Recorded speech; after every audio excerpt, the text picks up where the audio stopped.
Hello, Atal कला साहित्य मंच के सभी सदस्यों को मेरा प्रणाम। राम राम, छोटों को प्यार आशीर्वाद। मैं हूँ मालती और मैं एक समधी का गाना सुना रही हूँ। आप लोग सुनिए, लाइक करिए, सब्सक्राइब करिए।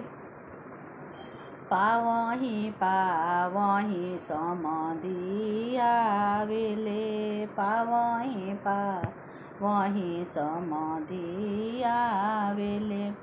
आंगन घर ना सोहाला जी, आंगन घर ना सोहाला जी।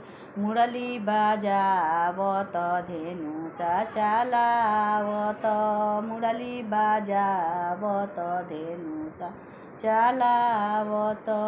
आईना कृष्ण गोसाई जी, आईना कृष्ण गोसाई जी।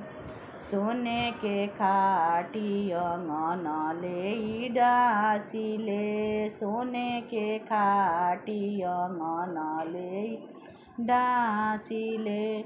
बस्तर धड़ी ना उतारी जी, बस्तर धड़ी ना उतारी जी। झन्झन गेरुआ गंगा जल पानी हो, झन्झन गेरुआ गंगा जल पानी हो।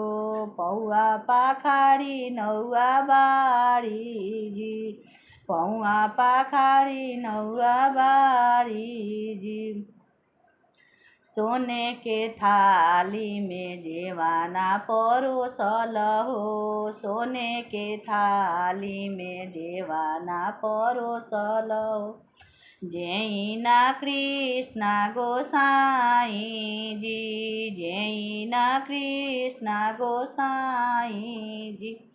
राम जेवेले लक्ष्मण हाथ सकोचेले, राम जेवेले लक्ष्मण हाथ सकोचेले। पड़ेला माता जी के गाड़ी जी, पड़ेला माता जी के गाड़ी जी। हमरा के गाड़ी हमरा बापू के गाड़ी हो, हमरा के गाड़ी हमरा बापू के गाड़ी हो।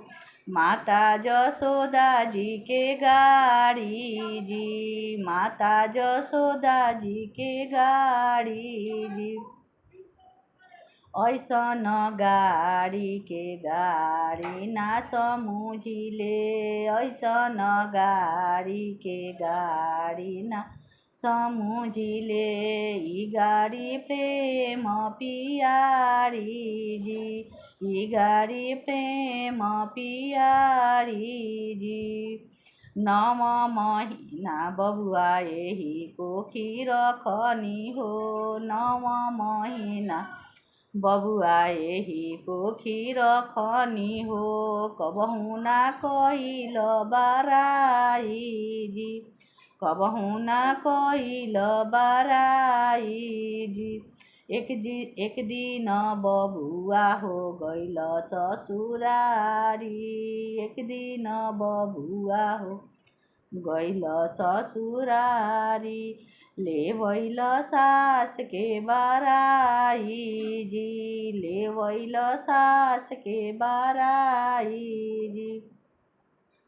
जुगे जुगे जियो बाबू तोरो ससुररिया हो, जुगे जुगे जियो बाबू तोरो ससुररिया रे। नीति आवसु नीति जासु जी, नीति आवसु नीति जासु जी। नीति आवसु नीति जासु जी, नीति आवसु नीति जासु जी। धन्यवाद।